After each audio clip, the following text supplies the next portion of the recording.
Баршаңызға сәлем. Сіздермен бірге бүгін бауыр қосылған пирожки дайындайтын боламыз.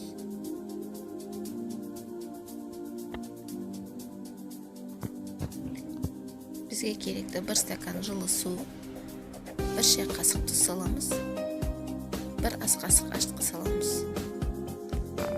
50 грамм үй температурасындағы сары май саламыз.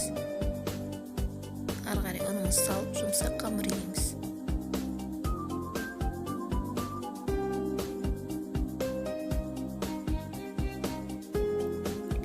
Қамырымыз дайын болды. Бетін жауып 1 сағатқа қойып қоямыз.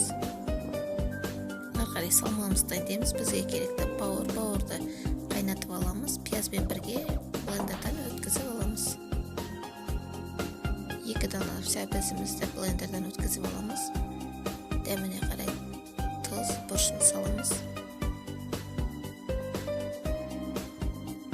Жақсылап араластырып аламыз.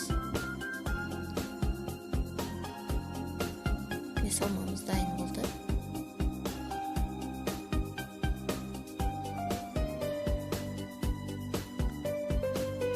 Ары қарай қамырымызды бөлшектерге бөліп аламыз.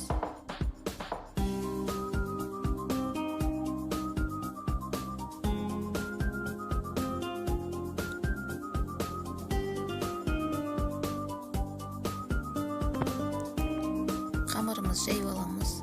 Оның үстіне салмамыз салып, видеодағыдай форма жасаймыз. Барлығын осылай жасап аламыз.